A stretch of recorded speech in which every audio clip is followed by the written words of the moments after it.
A redescoberta da redenção bíblica nos fará compreender certamente a maneira como John Wesley fazia o seu trabalho, de pregação do Evangelho.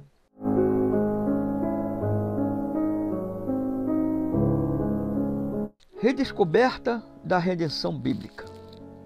Certamente, a realização de Wesley não pode ser explicada sem que se mencione, antes de tudo, sua descoberta da experiência bíblica da redenção. Wesley sempre insistiu, acompanhado da maior parte dos grandes reformadores, que ele não estava trazendo nenhuma novidade. Ele estava tão somente restaurando a velha religião bíblica. Seu movimento, a seus olhos, era apenas um restabelecimento do cristianismo do Novo Testamento.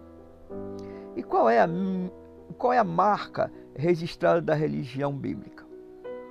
As Escrituras falam, naturalmente, com muitas vozes, mas um tema que ressoa desde Gênesis até Apocalipse é a mensagem da revelação, que o homem precisa ser salvo, que vale a pena salvá-lo, que ele tem um Salvador e, portanto, pode ser salvo.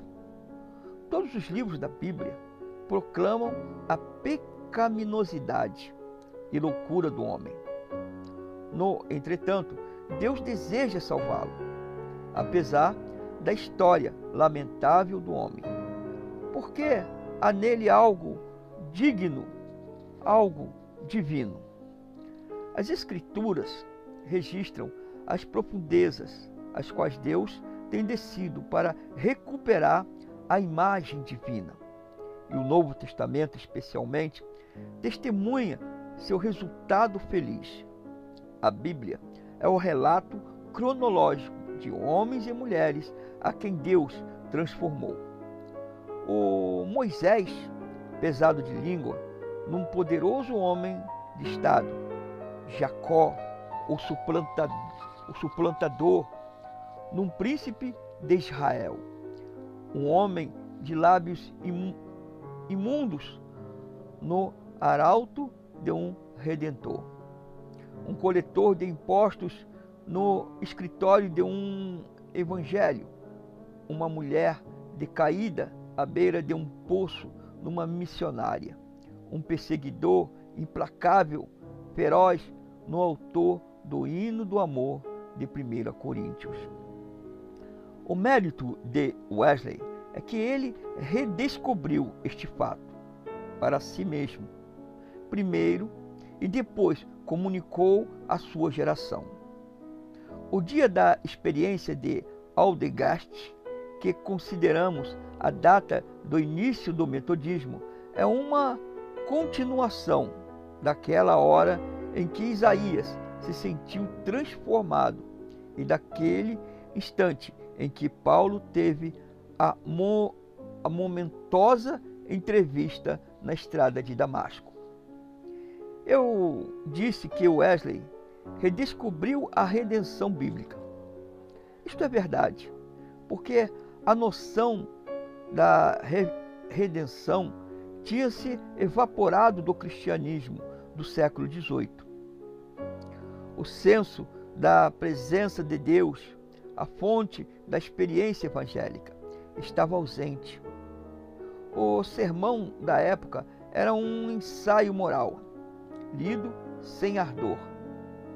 Havia pouco no sermão para despertar esperança ou temor, ou amor, e nada que pudesse atrair ou salvar os perdidos. O pregador dessa época não esperava que alguém fosse salvo, como um resultado de sua homilia. E por isso, é lógico, ninguém o era. O pregador teria sido o primeiro a surpreender-se diante de uma transformação repentina de caráter em seu ministério. E se a mudança fosse acompanhada de emoção, ele ficaria bastante aborrecido. E foi no meio do congelamento ártico de tal época que o coração de Wesley foi estranhamente aquecido. Num mundo incompatível ao evangelismo, ele experimentou a salvação. Naturalmente, sua experiência de redenção não era a de uma missão Bovary. Aldegast não o livrou da luxúria, da bebedeira ou da criminalidade. Não representa a conversão aos preceitos de Cristo ou um retorno da indiferença religiosa. Aldegast marca a volta da onda contra os inimigos espirituais que o flagelavam. Não é difícil enumerá-los. Um deles era a concepção legalista da religião, que professava. Desejava muito ser bom e, naturalmente, falhava. Mas Aldegast livrou desta necessidade. A interpretação posterior que Wesley deu a essa experiência é que ele passara da condição de um servo a de um filho. Sua condição não era a do pródigo, que se atirou penitentemente aos pés do Pai misericordioso. Era a condição do irmão mais velho, que havia estado trabalhando inutilmente na casa do Pai, sem sentir os privilégios do amor. Wesley experimentou de início a graça que aceita a intenção das obras, fazendo concessões às omissões humanas, e considera cada manhã um novo dia. Wesley veio a Aldegast como a vítima da fadiga espiritual, que eventualmente apanha aquele que aspira à perfeição. O que aconteceu a ele na reunião de oração é amplamente sugerido pela recente tradução indiana das palavras do Salmo 23. Ungiste minha cabeça com óleo. Ele põe sua mão sobre minha cabeça e o cansaço se vai. Outro inimigo espiritual era a indiferença emocional. O senso do dever, característica férrea dele, como se fosse uma armadura, pesava demais em seu espírito. Sua religião era antes um peso que uma alavanca. Ele aspirava a algo que nutrisse sua vida emocional. Ele desejava, talvez inconscientemente, algo que trouxesse satisfação a seus sentimentos. Porque realmente não vivemos enquanto nossos sentimentos não vivem. Aldegast alijou a fraqueza emocional que tão frequentemente acompanha The Legal Knight. Uma vez mais, Wesley estava tendo tropeços com seus inimigos. Ele nos conta que o primeiro efeito tangível do aquecimento do coração foi que ele começou a orar com todas as minhas forças por aqueles que me haviam de maneira especial perseguido e caluniado. Provavelmente ele já havia orado por Williamson, Colston, Sofia, Rockey e outros que o havia humilhado na Geórgia. Mas agora ele o fez com todas as suas forças. Usando uma figura grosseira, Aldegast foi para a carreira de Wesley, o que a casa de máquinas significa para uma locomotiva. Ela marca o fim de uma viagem e o começo de outra. Depois de virar-se, a pessoa percorre o mesmo território, para nas mesmas estações, é acompanhada das mesmas pessoas. No entretanto, tudo é diferente, porque as paisagens anteriormente são vistas sob novas perspectivas, por causa da mudança de direção. À medida que Aldegast se perdia no tempo parecia perder seu significado para Wesley. Mas este fato marcou época, como início da morte da religião legal, da frieza emocional e do orgulho oco, a satisfação crescente da fé que trabalha pelo amor. Foi uma experiência verdadeiramente redentiva ao nível de Wesley. Sua descoberta foi, sem dúvida, crucialmente importante para ele. Para uma coisa, ela o inflamou para a tarefa evangelizante. Quando quer que os homens se aproximam de Cristo, o velho drama se reinicia. Cristo os torna pescadores de homens. Ele evoca a urgência da evangelização e revela sua primordial importância à medida que se põe em prática o senso de sua importância crescente. Um hoteleiro em cujo estabelecimento Wesley parou certa vez, perguntou-lhe quanto ganhava por ano para pregar. Depois de citar uma importância, Wesley adicionou que sua recompensa principal era a certeza de que por sua pregação homens estavam sendo salvos. O hoteleiro ficou mudo de espanto. No entretanto, para quem houvesse experimentado a salvação, esta resposta era perfeitamente inteligível. O encontro místico de Wesley em Aldegast preparou-o para compreender simpaticamente as experiências de seus seguidores ignorantes, cujas relações com Deus ficavam quase sempre em níveis baixíssimos. De seu contato com a redenção surgiu a poderosa dedicação de sua vida. Ela fez dele o que Rufus Jones costumava chamar uma pessoa de uma única coisa.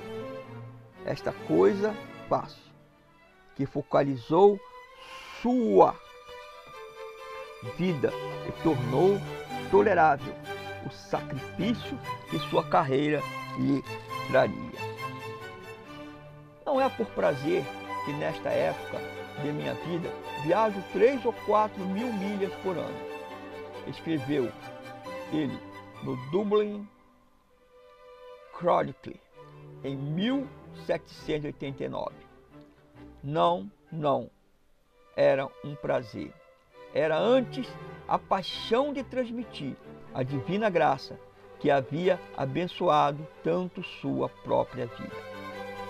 Esta paixão subtraiu das salas de aula, das campinas e da amabilidade esculpida que é Oxford para servir as massas. Essa paixão o preparou para seus encontros com o populacho hostil. Manteve-o firme quando seus próprios seguidores pareciam irremediavelmente divididos. Não era por prazer, mas era a urgência para distribuir a mais profunda possessão de sua própria vida que o manteve firme no trabalho. A descoberta de Wesley não somente lhe deu a inspiração necessária para o trabalho, ela o supriu com uma certeza inabalável da qual ele partiu e a qual ele recorria em momentos de ataque e repúdio. Ele estava convencido de que o fato do pecado é a raiz dos males da vida, e ele sabia que os homens podem ser salvos. Quando os críticos levantavam dúvidas quanto à validade de seus ensinos, ele podia sempre referir-se ao testemunho do homem citado no Evangelho de João, que se havia lavado no poço de Siloé, que eu era cego e agora vejo. E quando um bispo anglicano argumentou que Wesley não tinha o direito de pregar o Evangelho, dizendo: eu, o bispo, não sei de uma ordenação sua para pregar de um lado para o outro, fazendo a obra de um evangelista itinerante.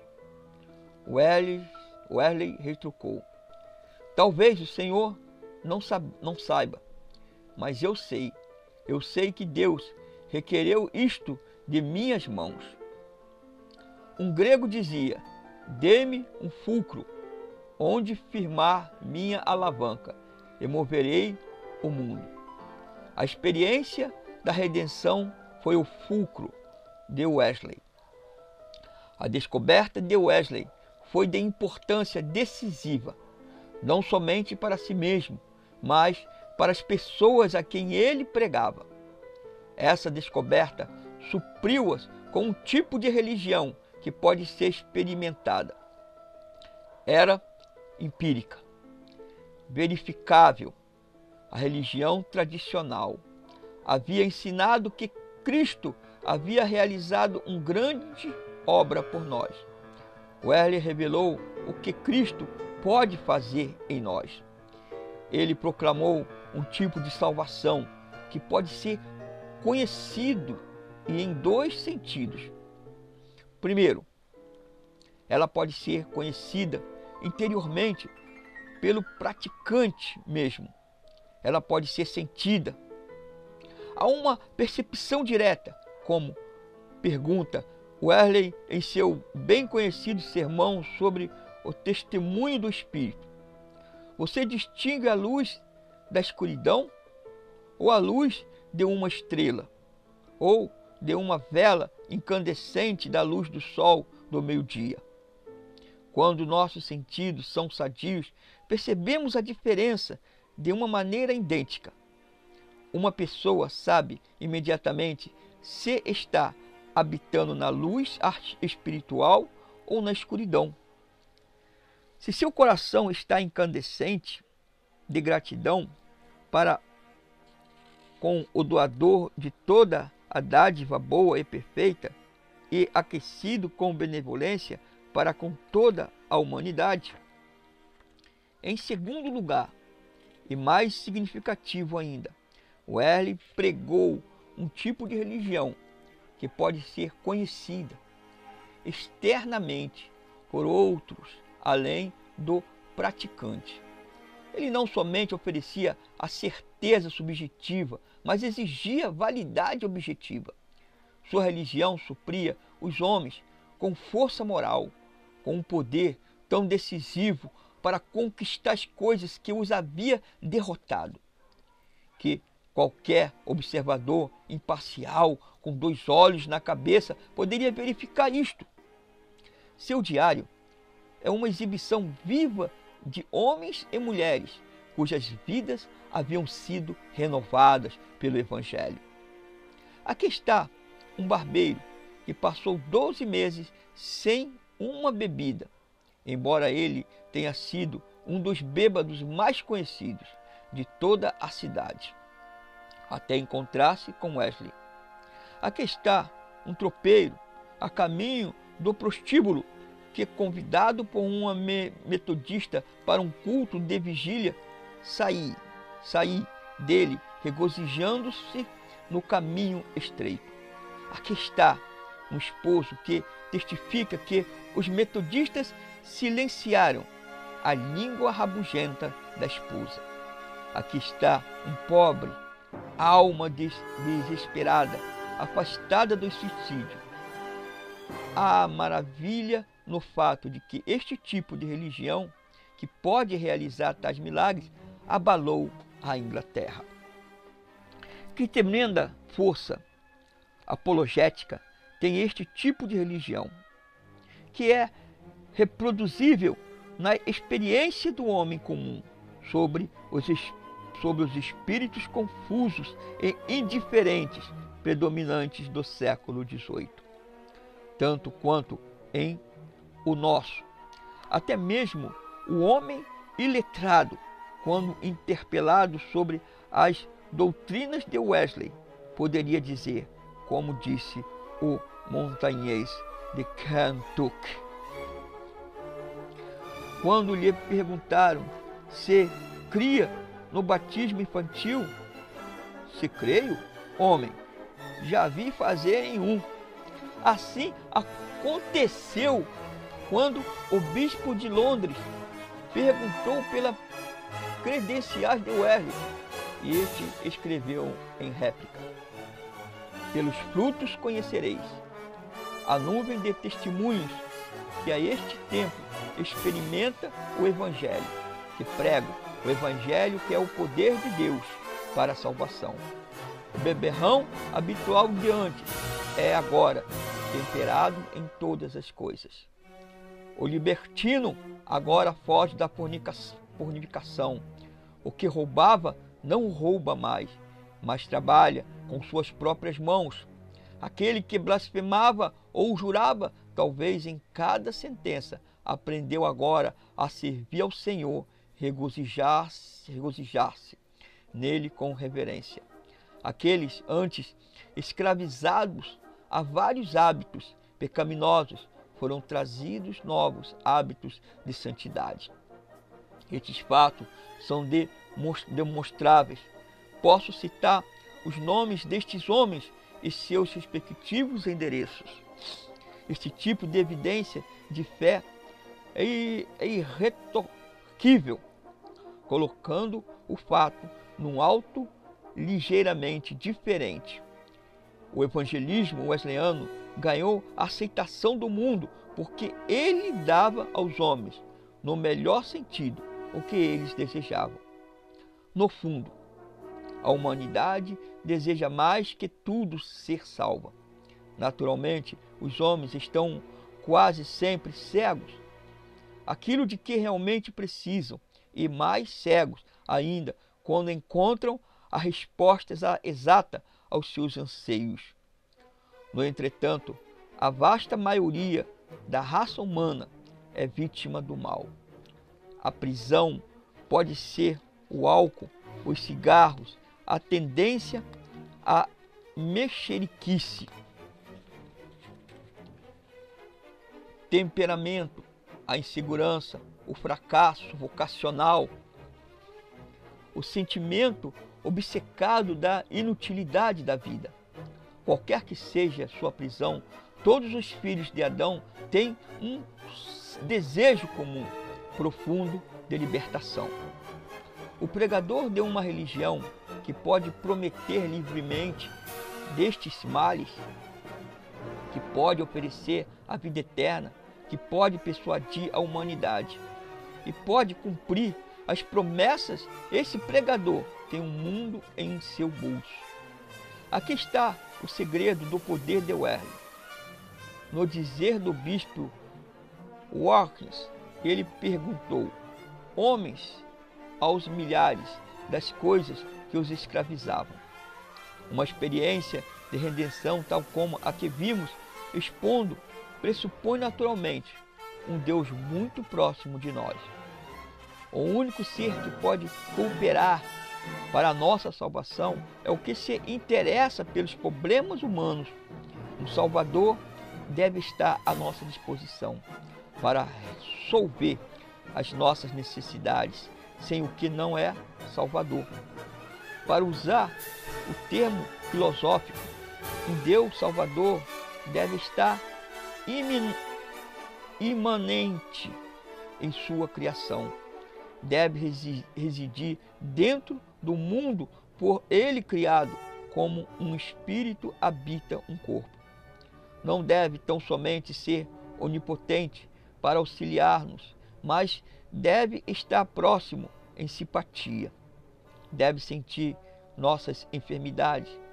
Mais que tudo, ele deve possuir o poder de revelar-se em termos que a inteligência finita pode compreender. Somente um Deus que está próximo de nós, em presença, em simpatia e em revelação, e apto para auxiliar-nos quando as aflições nos oprimem. Um Deus distante não será de valia quando se trata de salvar uma raça atolada na lama.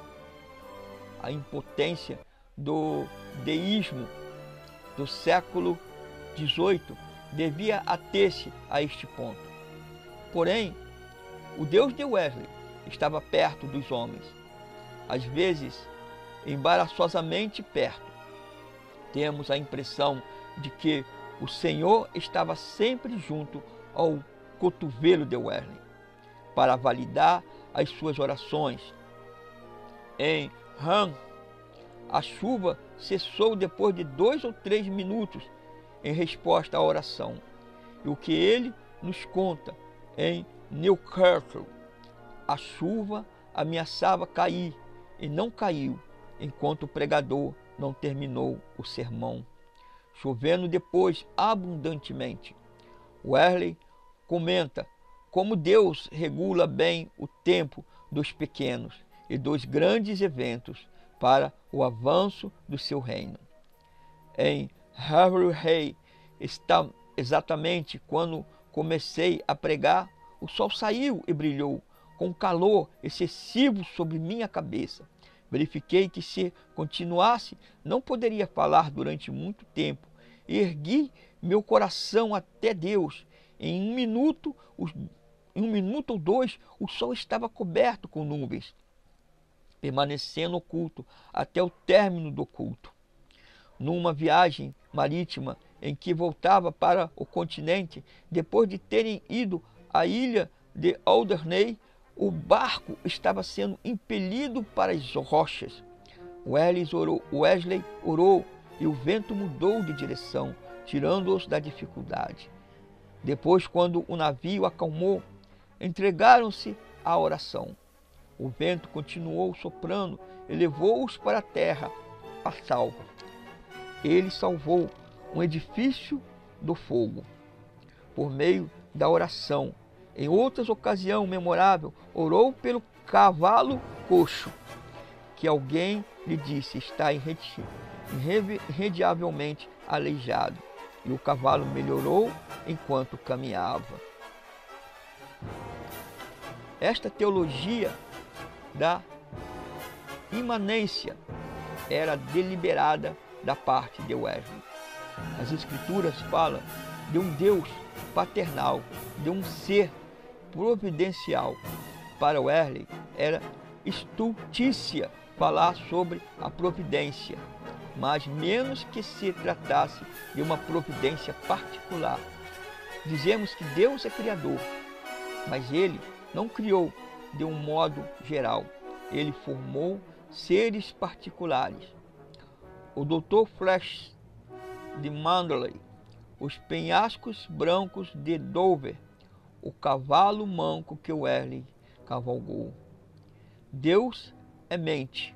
Se Deus é mente, Ele tudo conhece e conhece realmente. É imbuir-se dos detalhes. A mente que pode conhecer em generalidades vagas, mas não tem poder para apanhar as particularidades, não é digna de ser chamada divina. Deus é amor, mas o que ama de verdade não ama em geral.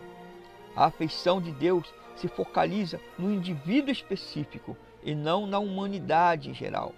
Deus é redentor. Por toda analogia, Ele está interessado em pessoas particulares e emprega ocasiões, empresas e meios definidos para salvá-las. Isso significa que Ele deve estar perto da sua criação, onipresente nela. Quando Wesley elaborou instruções para guiar as crianças, ele advertiu contra a generalização da educação religiosa. Ao contrário, ele admoesta, desde os primeiros albores da razão, inculque continuamente que Deus está aqui, e a terra e o sol, a lua, tudo.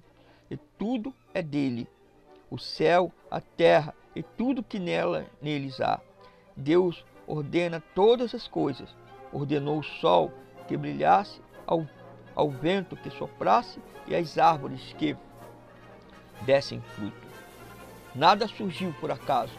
Esta palavra é tola. Não existe o acaso.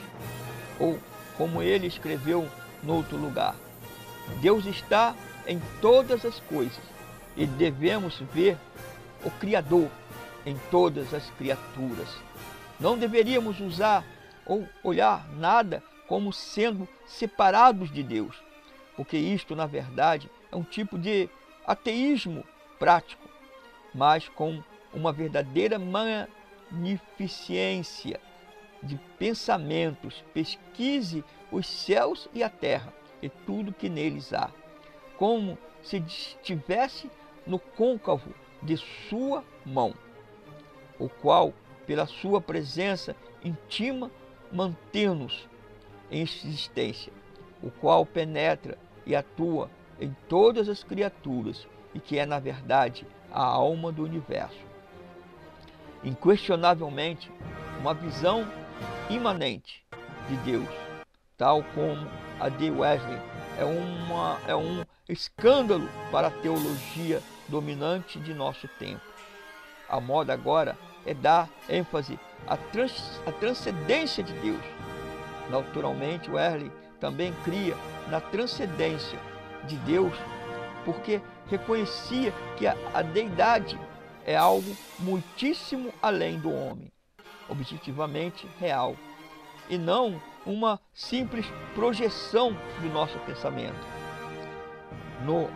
Entretanto, pode-se dizer, e isto favorece Wesley, que dificilmente surge um reavivamento redentivo baseado na transcendência de Deus.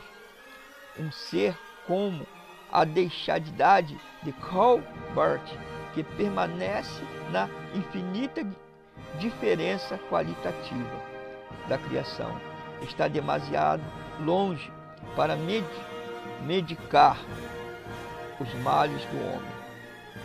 O universo sideral, com toda a sua extensão, é uma prova da infinidade de Deus e aniquila a centralização divina ao redor do homem, mas é a proximidade de Deus que elabora a salvação do homem. Para concluir esta sessão, que podemos nos fazer para restaurar o poder redentor do metodismo primitivo? Às vezes ouvimos homens devotos orar por outra experiência, tipo Oldegast. Se nós sabermos o que pedimos na ampla acepção do pedido, é uma súplica legítima.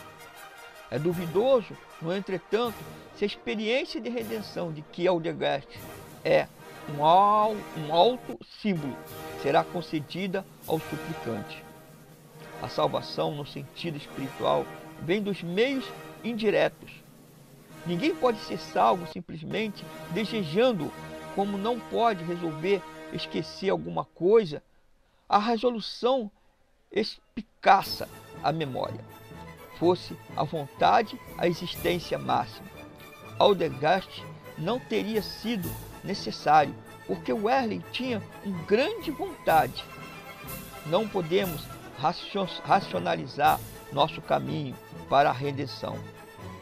A salvação não vem pelo esforço, mas pelo contato íntimo com um Salvador. Aqui está a importância do estudo da Bíblia. Se quisermos reproduzir a experiência de Oldegast em nossa época, devemos expor-nos às forças espirituais que a resultaram. Pela primeira vez, das quais as Escrituras são as mais importantes em suas tentativas para explicar o pai do metodismo. Os eruditos têm negligenciado, talvez, o mais potente fator de todas as Escrituras em que ele verdadeiramente viveu e se moveu e teve seu alimento espiritual. A experiência de Oldegast não veio a uma borboleta humana, mas a um sincero estudante da palavra de Deus. Tanto seu pai como sua mãe haviam escrito livros sobre a Bíblia, e assim ele tomou a influência das Escrituras com as primeiras colheradas de alimento. Ele nos conta que em seus dias de estudante resolvera ser o homem do único livro, Homo Unius Libri. Sabemos que ele esquadrinhou especialmente o livro de Atos, com seus relatórios da idade de ouro da igreja primitiva.